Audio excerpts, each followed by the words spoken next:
le matin, tu rencontres une femme que tu ne connais pas, ni son père, ni sa mère, ni ses habitudes, et tu couches avec elle. Tu es fort, hein? Tu n'as pas peur. Tu es très fort. Et d'autres, vous, deux à la fois, trois, vous êtes très forts. Mais les forts, c'est vous qui mourrez. Mais l'homme qui a peur, l'homme qui tremble, il dit, mais comment une femme peut avoir un tel courage? Non, mais si j'attrapais le sida, et si Jésus revenait pendant que je couche avec elle, et quelle malédiction j'aurais sur ma vie, et l'onction qui va me quitter, et les anges qui vont partir, je serai culpabilisé. Je ne le ferai pas. Il est faible, mais celui qui est fort. Vous tous qui êtes des forts, vous êtes des faibles, et vous qui êtes faibles, vous êtes forts. Bien-aimés frères et sœurs, pourquoi est-ce que la Bible dit fuyez l'impudicité? C'est parce que l'impudicité a des graves conséquences. Et excusez-moi, dans ce séminaire, j'appelle le chat par son nom en faisant l'effort d'être pudique au maximum. D'accord? L'impudicité a des conséquences physiques, des conséquences sociales et des conséquences spirituelles. Voici une conséquence physique grave de l'impudicité. L'impudicité t'habitue à quelque chose que tu n'auras pas toujours. Je donne un exemple. Ma soeur, tu n'es pas mariée, mais tu couches avec un homme. Qui te dit que ton mari aura la taille de cet homme? Mais oui, ce sont des problèmes que nous traitons dans les couples. Des fois, vous voyez, dans un couple, il y a des problèmes. Ce n'est pas qu'il ne mange pas, non. C'est un problème de taille. Mais une femme vierge s'adapte à tout homme. Mais quand maintenant, toi, tu commences à connaître des hommes avant de te marier, est-ce que tu connais quel genre d'homme Dieu te donnera? Et maintenant, cet homme, il est heureux de t'épouser. Et le jour du mariage, il ne ressent rien. Pourquoi? Tu as tout mangé avant. On appelle ça lingala otigele mukokoli. Tu connais le mukokoli? C'est lorsqu'on mange la mangue et la graine qui reste. Alors pendant ton célibat, tu as laissé les hommes tout manger. Et qu'est-ce que tu amènes dans le mariage? Le mukokoli. Le noyau.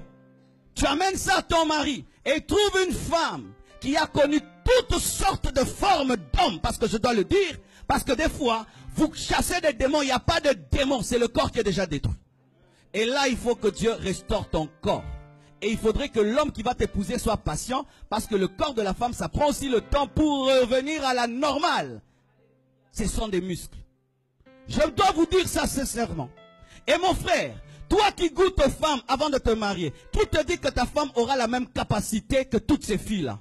Ce sera maintenant, tu couches avec ta femme et tu penses à d'autres femmes. Pourquoi? Ta femme ne te fait pas arriver à ce niveau-là. Et c'est une réalité. Aujourd'hui, il y a des divorces à cause des relations précoces. Un homme qui mange chez lui tous les jours et qui ne mange jamais chez la voisine ne compare rien.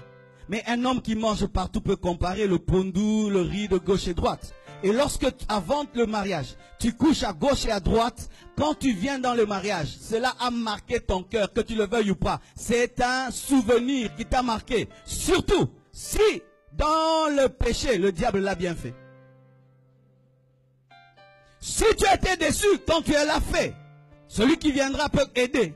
Mais si dans le monde, ceux qui l'ont fait l'ont bien fait, et ton mari, ta femme n'arrive pas bien le faire, ou le fera, mais après 2 ans, quelle guerre tu auras dans tes pensées? C'était comment? Bien, par la foi.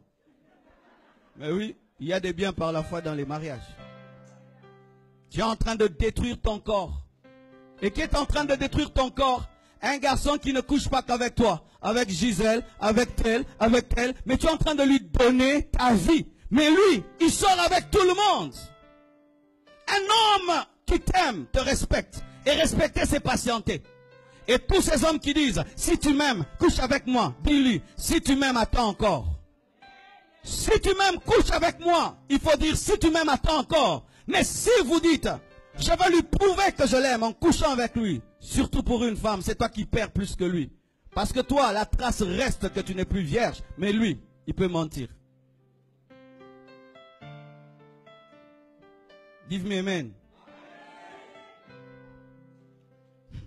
Et ce qui est pire, ma soeur, un homme vient vers toi et il va dire déjà à ses amis, je vais coucher avec elle aujourd'hui.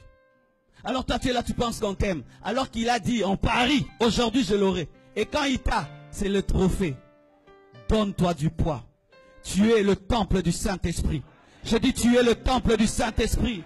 Tu n'es pas une prostituée. Tu dois patienter. Seul l'homme qui te pousse te connaîtra et tu attendras seulement le jour du mariage pour connaître ta femme. Tout ce que vous faites avant détruit vos corps et vous marque et vous empêche d'être marqué.